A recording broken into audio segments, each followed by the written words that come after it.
Well, hi, boys and girls, and welcome to this special show. Today, what we're going to be doing is we're going to be talking about and talking to Aptera, and we're going to be talking to Chris and Steve, the two guys that basically are running the show over there. So, Chris and Steve, welcome to Munro Live. And by the way, thank you for having my favorite color of your vehicle. So, the black on black, I think, is about as hot as it gets. And if you're a Batman fan, you need to get one of those right away, especially with the orangey reddish kind of interior. Perfect. Thank you, Sandy. And it's great to have that feedback on the color.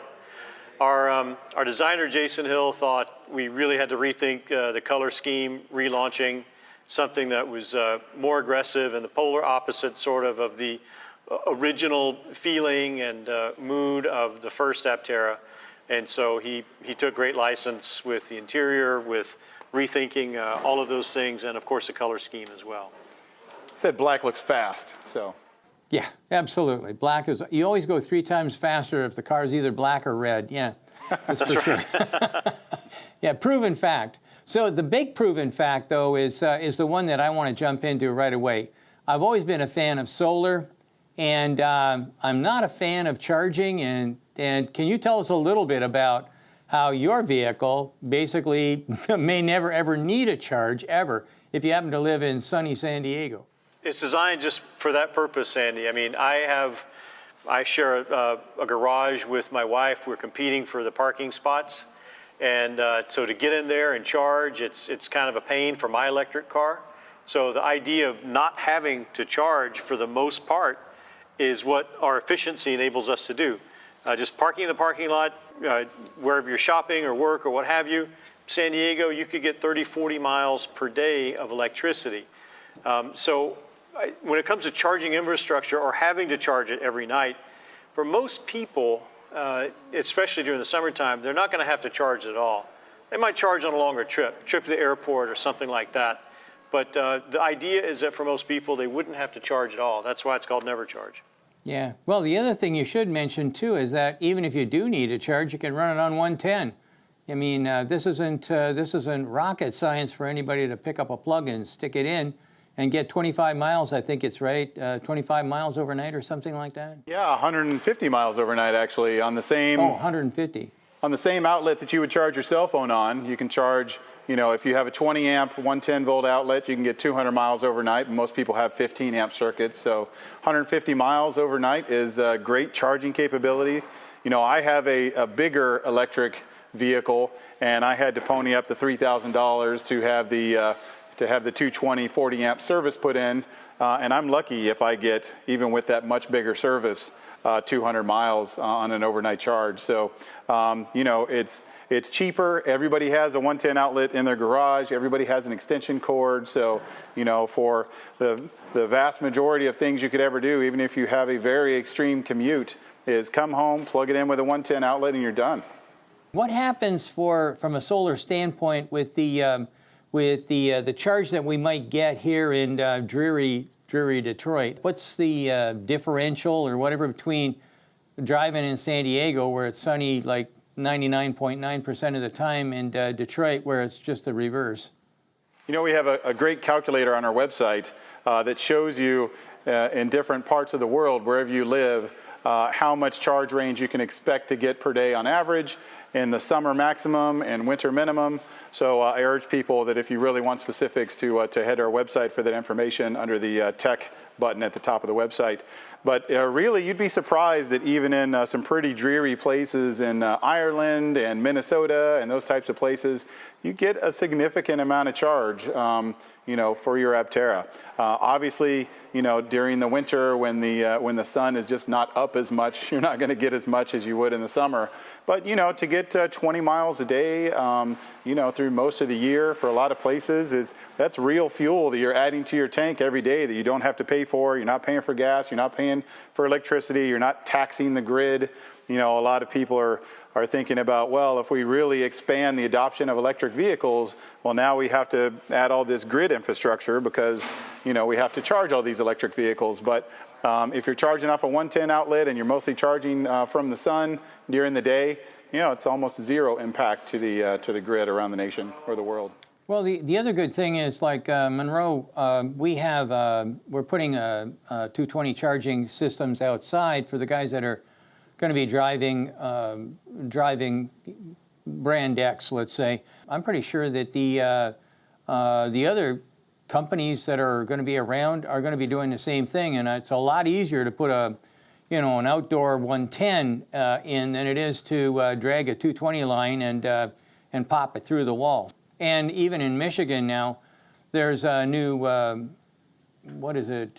new law or study or something where companies that supply electricity for their employees actually are going to get a discount. But this is all good stuff. But what about the big news today? You guys just told me a few seconds ago. You should let everybody know about that. That's big news. It just happened a few minutes ago. Yeah, we signed a lease on a new facility down in a place called Sorrento Valley in San Diego. But it's our new production development center, and I think it will be a wonderful new home for Aptera, and we'll be able to grow out that to a formal production and assembly facility, hopefully by the Q3 of next year. It's a campus of buildings that we can take ownership or lease of near adjacent buildings so that we can expand and do other things in other than just a production studio. So we could demonstrate our concept of the micro factory, being able to bring in the sub-assemblies and then just assemble it there and expand there as we need. So. Oh, that's way cool. Yeah. How many square feet would that be? This first facility is expandable up to about 40,000 square feet. And then we have nearby production capable facilities up to 100,000 square feet. Yeah, and that's kind of where we're going to get started, I think.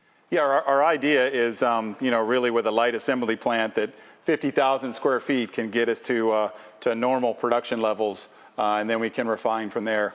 Our manufacturing facility, that you will be helping us design here soon, will look a lot different than any other automotive manufacturing facility. The robots that it takes to position big metal parts and weld them together isn't a thing at Aptera. Every part of this vehicle, the 4 main structural parts of the tub are all human positionable. They all key together like Legos, and you just bond them together. So it's, our facility will look a lot different. It'll feel a lot different. And hopefully it'll be very effective at pushing out vehicles very soon to the thousands of people that are now waiting for their Aptera orders. What's interesting, Sandy, is that I think you also articulated the crawl, walk, and run strategy to us. And I think we'll see that manifest in the different buildings. So for the pilot units, for development, and for pre-production units and the first production, we could be at a crawl phase in one of these buildings, and for the walk phase, we might be at the next building. Or we'll sit with you and your team and hopefully help start working through that over the next few days and weeks. Yeah, well, the way we're probably going to propose it is to go with an assembly line that basically has a variable break-even point. And I think I mentioned this a long time ago, but we worked extensively with Chrysler before they became other companies on the Viper line. And so we're going to apply all those same techniques. And that was a variable break-even point. So you could either build a whole car in with, 8 guys, or if your volume went up, you added more people, and then we had the dancing machine concept. So all you needed was an air pump, and you click it together, and away you go. You move the machines to suit the new position so that you've got the right number of people, and then rapidly you can get up to production speeds that you want. Sounds fantastic, and we're looking forward to working through the details with you and your team, because you've got the experience to help show us the way. Well, we're looking forward to it as well. I think it's going to be a great combination for all of us. So let's get back to the Aptera itself. I've always been a little bit of a lead foot. And I did, a long time ago, I tried racing. In fact, there's a number of us that have raced, and when somebody comes along and says that, my vehicle will go to 0 to 60 in 3.5 seconds and 110 miles an hour, that's got to be something that people are going to be thinking about and wanting to get into. And especially seeing as if you're going that fast, and I don't have to charge the car. Yeah, I can't hardly believe it. I mean, this is like too much, right? Yeah, I have a electric vehicle that is very, very, very fast, and the first few test runs, and this guy was even faster. So it's been very surprising, you know, the amount of torque that you can apply to the ground when you have 3 wheels powered and a super lightweight chassis. Chris and I were doing something with the car the other day that maybe we shouldn't have done, but we had traction control turned off, and we were just keeping in the parking lot, and it's amazing, you know, the noise you can make with without traction control with all 3 motors and tires. But it's an amazing amount of power for this lightweight vehicle. You know, F equals ma, right? So you reduce the mass and your acceleration is going to go up, and that's what we've done here. So even with only a peak of 200 kilowatts, or what is it, 250 something horsepower, 200 kilowatts peak, this thing will out-accelerate his very big, expensive electric car. And we're going to prove that at the Verona drag strip pretty soon, as soon as it opens back up. Okay, so let's get back to turning off traction control. One of the things that I've thought about with 3-wheel vehicles and the traction control off and my life insurance paid up, can you do a backward donut? Yeah. I don't know that. The beauty of independent drive control too is that you can set up fun modes like donut mode, and you can skip the rear wheel and do little turns in your vehicle all day long. You know, there's all sorts of fun things that we could do that would probably have to have a very large warning on the center screen before you enable them. But it's all made possible because you have independent wheel control. And you know, the motor knows where it is within 30 seconds of a revolution, you know, at any point. So you can very quickly adjust, understeer, oversteer, stability, you know, spinning out with donuts, reverse donuts. When you look at like traction control on gas cars, you know, they use a combination of braking and throttle retard or timing retard, and to have crisp control, electronic control of every wheel is a different experience. And so I think it's going to let us drive in conditions that it's going to be impressive with what it can do. So I got a question. We had talked about this, but I don't think we practiced it. Are you going to be able to give us like a little tour of the vehicle, like showing us the inside or walking around the vehicle? Can we we will. Absolutely. I think everybody'd like to really get a look at what does it look like in the interior, what are the doors like, that kind of stuff. Maybe if you 2 of you could to do that, that would be absolutely fabulous. Okay. If you look, the interior is very different than the old Aptera. In fact, it's completely rethought. It's much simpler. The HVAC is a unique design. The solar that you can see is also on top of the IP, on top of the dash. And there's a very large center screen in the middle to show you our IVI system with all of our maps and other stuff like that. Moving back, we've got something unique here that's called the Glow Go. It's a glowing logo, and when the lights are turned on the vehicle, this illuminates. We've got this really large back latch, back deck lid that when you open up, you can fit in skis. I think you could fit in 8, maybe 9-foot 2x4s. We've got the charge port behind here that you've seen. And again, solar cells on just about every square inch where we can put them. Coming back to the driver's side, what most people ask about is the doors themselves, you know. So it's a butterfly design. It pivots in 2 places, actually pivots in 1 place. It's hinged on the bottom right there. We've got a half roll down window, so you can go to In-N-Out, Taco Bell, whatever your pleasure is, and get your food. And then simple stalks left and right that are all CAN bus control or CAN bus actuated, along with the switches on the steering wheel. Everything is connected to the CAN bus, and so computer system reads those messages and then actuates whatever it has to do. Cool feature on the door too is obviously the side view cameras. So very cool to get side visibility, and you know, it's not a traditional mirror. It's obviously a display screen inside the vehicle. And you know, the Outrunner wheel pods are kind of a signature look for us. but they do the job, and really what they do is make the whole vehicle more aerodynamic. They're specifically placed far enough away from the body so that you don't get turbulent air between the body and the wheel pods. Some beautiful headlights that have high and low beams, keeps the roads illuminated quite nicely, and obviously the solar hood, which it doesn't get much prettier than that solar right there. Steve was talking about the user interface screen, and you know, it's really quite a pleasure to be working with Crank software to crank out something that's so cool and intuitive, and you know, really gives you a lot of information. We really tried to show you ways that you can save energy while you drive. So, you know, clicking up top here, you can turn the fan off to add range and stuff like that. But it'll also show you navigation-wise how far you can go, and there's just lots of cool features that we're adding to our UI. That's about it for around the vehicle. Unless you have any other questions, Sandy.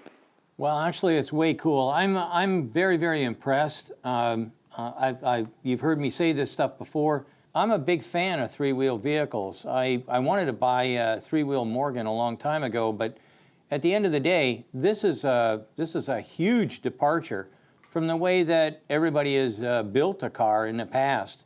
For instance, there's really only 4 basic parts to the whole body.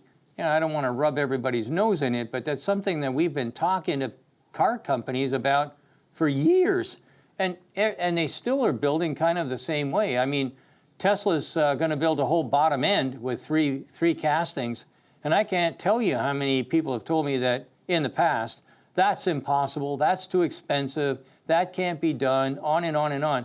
And now you've got the whole car built in for, or basically the whole shell of the car. The other thing I like is the fact that you've got the outboard wheels, and should we have to go into a narrow offset type of crash situation, those wheels will tear off and nobody's going to be damaged inside. So there's a lot of very good features that you've parked into this vehicle that makes it really worthwhile. I did not know about the glow logo, or glow, how do you say that? Glogo. It's the Glogo. Yeah.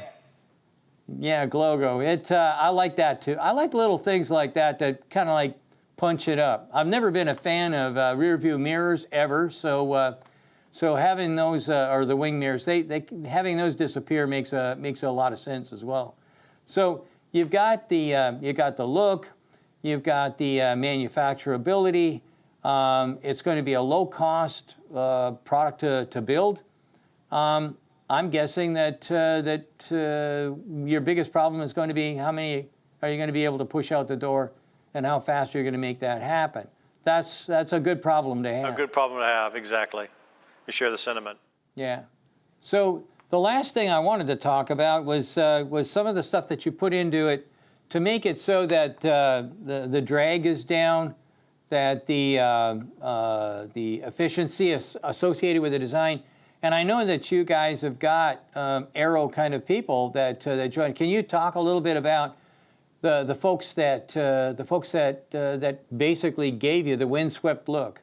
Well, we have aerodynamicists working with us in the past and working with us now, and they have taken the basic shape that we started with, using CFD, basically doing what aerodynamicists do, trying to see where the turbulence occurs and change the body, change the position of things to remove that turbulence. We've even taken the aerodynamicist out to the track with us to do the yarn tufts, just to correlate the CFD software with real world and see that it does in fact model exactly in real life as it does in the computer. You know, 10 years ago, we had the largest computing cluster on the West Coast for a while, or one of the largest computing clusters, and that was just for computational fluid dynamics to examine the vehicle. You know, the side view mirrors on an F-150 pickup truck have more aerodynamic drag than the whole Aptera. Yeah. So it's quite fascinating when you think of just how poorly most modern vehicles today perform aerodynamically. And it's not a one-time thing. Anytime we change anything in the airstream, you know, I have to validate it again that it hasn't changed the flow and hasn't increased the drag.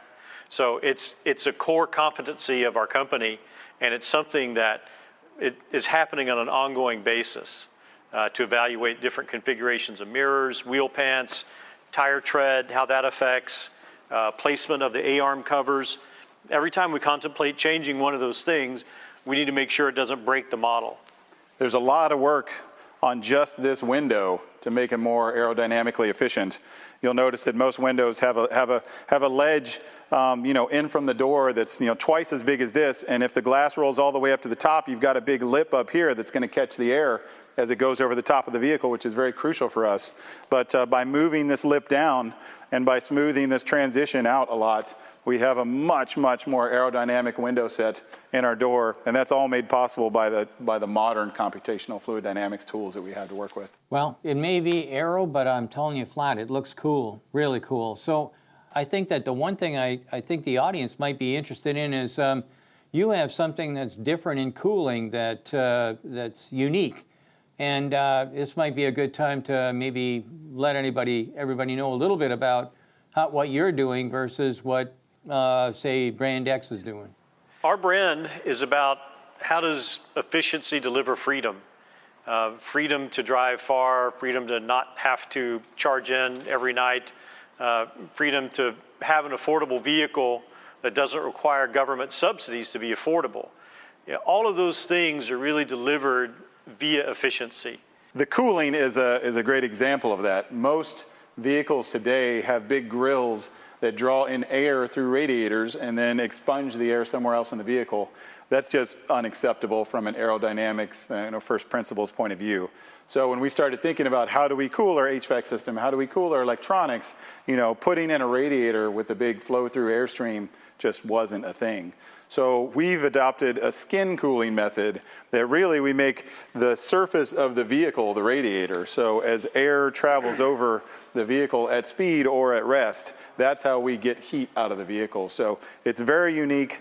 Our in-skin cooling is something that nobody else is even really contemplating, because you have to have a very low energy use vehicle to take advantage of it. The higher the energy use, if you're trying to make an electric pickup truck and you're burning 600 or 700 watt hours per mile, then your electronics are getting really hot because there's not any 99% efficient electronics. So your inverter's producing heat, your charger's producing heat. When you charge it, so many things in the vehicle, the DC to DC is producing heat. What do you do with that heat? If it's such a big vehicle, you have to blow air through a radiator to get that heat out. But because we're using so little energy per mile, we're able to actually get rid of the heat through the skin and still have an effective cooling solution for everything that we need to do. If you look at the traditional tier ones, think of the companies that make the fans, the fan clutches, the radiators, the hoses, all of those things. Virtually all of that goes away here because we're able to reject the heat through the skin without having to flow the air through anything. So it's simpler, it's lighter, it's cheaper. We can also take heat in the winter. So in the winter, your roof's going to be warm. The rest of your vehicle might be cold. So we can take heat from surfaces on the skin and move that heat elsewhere in the vehicle too, which is kind of cool. And that type of heating and cooling strategy, as far as I'm concerned, is one of the things that I'm really excited about with Aptera. I don't know of anybody else that's doing anything quite like that, and that's why I thought it'd be good for you guys to put that out there. And then the other thing that I think that maybe we should talk a little bit about is, or you can talk a little bit about, is how people can get in on this car. I mean, you've got a new round of funding that might be coming up here shortly. You want to talk about that a little bit? Yeah, we're opening up a new crowdfunding here in probably late February of next year. We just closed a crowdfunding. It was 600% oversubscribed. So it's quite exciting to see so many people jump into the opportunity with us. But it's great to see that now there is investing platforms where the little guy can get in on big ideas. For too long, institutional investors, VCs, and people with lots of money were able to take all the opportunity that there was for the next Googles and the next Teslas and the next Facebooks of the world. But now with these new crowdfunding options, you can invest $1,000 in something that you're passionate about. It's cool, and everybody that has skin in the game is probably also a fan. So it's a way for us to build our community and for them to spread the word. We have a great referral program with our pre-orders too. So if you refer 26 people, you can get a free Aptera. Or if you have a reservation and you get 5 referrals, you can get $5,000 off your Aptera. So it's a really cool way for people not only to have the reservation, but be incentivized to go out and tell their friends. Okay, great. Well, I haven't got any more questions that I've got on my list here. I think I've hit just about everything I wanted to talk to you guys about. Is there anything you wanted to add to what we've talked about here today? Well, you know, I think it's so cool that we started talking to Munro Associates early on in our evolution. You know, you guys have been able to see how this new architecture's come together. You've been able to see, you know, how we've, started working with vendors and suppliers early. So I think you're going to add tremendous value in how we start to get into production and scale quickly. You have great resources there. And I know you want to spend more time in San Diego with us, so it's a perfect fit at the perfect time. And we're just excited to start delivering vehicles as soon as possible. From what we can tell, you and your team are the best to help us navigate to get just the right amount of automotive experience and process and everything else in our business, and not too much. You use the body in white as a comparison. You know, the typical OEMs have 100, 200, 300 pieces in the body in white, and we have 4. So we want to use that knowledge and guide ourselves with you between having just the right amount of Detroit and automotive experience, but not ending up with the body in white with 200 pieces. Right. You don't want to go through manufacturing hell. I heard from another guy that manufacturing hell's not good. So we can learn from that mistake. Yeah, by the way, I wanted to mention one other thing. Aptera is actually the first 3-wheel vehicle company to come and ask us for assistance, and that was long before we were on YouTube. So I'd like to thank you for your faith in us, or trust in us. And with that, I'd like to maybe close it off and say thank you so much for giving us a quick tour of the vehicle, and wish you all the best in 2021. So, and I think you probably don't really need it, because I think your vehicle is really hot, especially the black one there. Thanks, Andy. Thank you. Have a happy holidays, everybody at the Munro team. Well, thank you so much. Have a blessed 2021. Thank you, you too.